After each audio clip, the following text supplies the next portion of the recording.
No, I think it's been, widely reported, but, the thing between Tupac and Biggie, we kind of touched on a little bit, man. Did you ever hang out with Tupac and Biggie? Yeah. Mm-hmm. Okay. What was that like? And, where were you? If you I could mean, take we me on through it. records together. Running from the Police, we actually did that song together. You know what I'm saying? All in the studio that day. You know what I'm saying? Biggie was there, C's was there. A couple other members from Junior Mafia came by the session. And so we had spent numerous times around each other prior to everything becoming what it ended up becoming. Okay. Is there anything special about that session that you remember that, Tupac and Biggie being on the same record together? That's pretty crazy. Man, it's I know it I was a just long time remember a ago. lot of people came through the session by the end of the night, man. A lot of hip hop greats came through. I'm like Dougie Fresh came through. I believe maybe of course Stretch and a lot of those cats from Queens was there. Easy Mo B was there. You know what I mean? Heavy D might have pulled up. It was just a lot of different people because Pac was in the studio working. Big was there. Big was definitely on his way up at that time. And so them two cats in the studio, the word started spreading around. Of course, we was in God, what was the name of that studio in New York? I forget the name of it, but we was in the studio. A lot of artists worked at. So I just remember being a young dude, like, damn, I'm in a session. There's so many fucking hip hop greats up ahead. This is, you know what I mean? This is dope. I believe you had a friendship with Little C's and Junior Mafia back then. Yeah, we was all cool, man. It was absolutely, the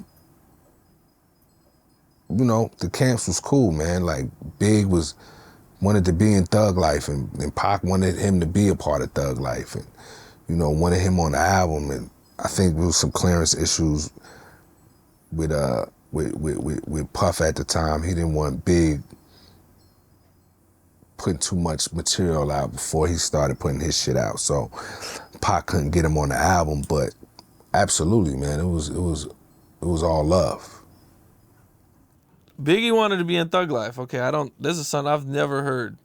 I did not know that. So before Biggie blew up, they had this, as everybody knows, they had this really, pretty good friendship and relationship, man. And it was so tight that Biggie and Pac, he was actually wanted to be part of Thug Life. That would have been crazy. Well, you got to understand that during this time, man, Puff situation was in limbo. You know what I mean? He had just left Uptown Records. He hadn't got that new deal yet, but he had Biggie as an artist. You know what I mean? And Big is he trying to figure it out. You know what I'm saying? He's not the notorious B.I.G. yet. He's still doing what he's doing. You know what I mean? He talked about it in his music, so you already know where I'm going with it. You know what I mean? Big was actually going in and out of town doing what he had to do to put food on the table. And so Pac is on. Pac is a major fucking star, coming to New York, doing movies, doing press, you know what I mean? And he's hitting Big up like, yo, come through. And he's like having Big come to the Waldorf Astoria. You know what I'm saying? Big is coming from Brooklyn. Big ain't never even been in the Waldorf Astoria until, he's coming to hang out with Tupac, who's a bona fide star. So it's not beyond the realm of possibility, or it's not hard to believe that he's looking at it like, yo, I don't know what's going on over here, but homie is rolling and he fucking with me and I can get on. You know what I'm saying? And so, yeah, Big, I'm sure, was loyal to Puff and he wanted to wait. You know what I'm saying? And actually, Pac was one of the people that told him to wait. Like, nah, Puff gonna make you a star. I was a witness to that conversation. You know what I'm saying? Like, Pac, like, nah, chill. Puff will make you a star. You know what I mean? He know what he doing. Just be patient. It's all gonna work out. Just being an encouraging energy for Big, because he was, feeling kind of desperate at that time. And obviously wanted to get on so he could put his stamp on the game. And that was on the time, you've heard these stories, Pac was letting them come, open up shows and shit. This is all around that same time. You mentioned Tupac telling Biggie that Puffy will make him a star, man. That's kind of crazy to hear, you know what I'm saying, seeing how everything turned out. Mm-hmm. One thing about Pac, he wasn't a hater, you know what I'm saying? Pac wasn't a hater. Like, he wanted to see everybody win. He just wanted to win too. Yeah, I mean, he really took Biggie kind of under his wing and did a lot for him, it seems like. and just to see everything go left with them, how did you kind of feel when things started to kind of unravel and everything started to happen when Tupac was accusing him of setting him up and everything? Yeah, I mean,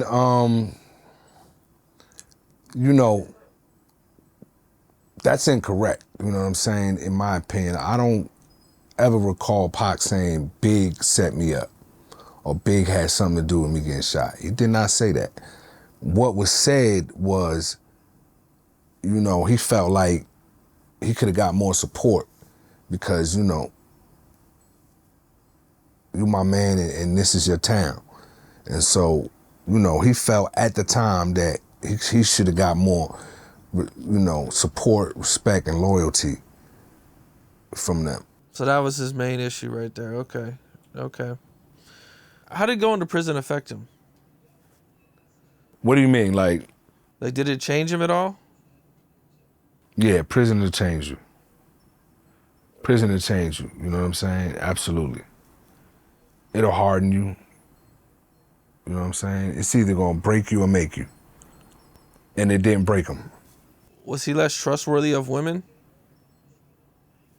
I wouldn't say he was less trustworthy of women. I think he just learned a new way to operate when dealing with women. And, the fact that women can become extremely intoxicated by fame and power and money and will go to certain levels to, share space with you. And so you kind of gotta make sure you're not as accessible to certain type of, individuals, male or female, but most specifically, women, the groupies. You know what I'm saying? Them kind of women that, a week ago before you was famous and popping, they wouldn't even look at you twice. But now that you're on a big screen, you have money, you have fame, they just can't seem to understand why they can't have you. You know what I'm saying? So he just learned a valuable lesson. Yeah, okay. Yeah. Why did Tupac want to be on a cross on the Makaveli album cover? That's a great question, man. I think, Makaveli, from the music, it had some religious undertones, had some very deep concepts on it. And, I feel like, quite possibly, this is not something that he verbalized to any of us or to me personally, but I feel like he could have felt like he was, sacrificing himself, so to speak, for hip hop and for the not just the West Coast, but for the underdog, the one that is looked over, the one that people scoff at because they don't necessarily come into the game all shiny and looking like $1 million. You know what I'm saying? For the have-nots, for the roses that grow from concrete. Pac felt like he was the torchbearer for those people, in my opinion. Was it surprising to see him on the album cover like that? Did you guys know it was coming, or would you guys just see it like that? I mean, it was his concept. You know what I mean? Okay. Yeah, it was his concept, and he gave the concept to the artist Risky, who eventually ended up doing that cover and did a great job on it. It's an iconic cover. You know what I mean? I think I seen one list that said it was, top 5 album covers of all time. You know what I mean? And yeah, but we weren't surprised, you know what I mean? Because we was like sitting right there when he was saying this is what he wanted the album cover to be. Well, the All Eyes on Me movie came out not too long ago, man. What was your thoughts on that? My thoughts initially was it was about time. You know what I'm saying? I felt like Pac deserved a biopic on, his times. And you know what I'm saying? So I was happy that it was able to, finally get done. Okay. Do you feel like it was a good movie? Do you feel like it could have been better? I felt like All Eyes on Me, suffered from not being able to have Tupac Shakur actually playing himself. Okay. Because to me, that's all people really wanted. And so I kind of felt like at the beginning that movie didn't stand a chance no matter how good it was. Because nothing was gonna give people what they wanted, and that's Pac back. Yeah. What's up? This is Cam Capone. We got more content like this coming soon, so hit that like button, subscribe, and stay locked in to Cam Capone News.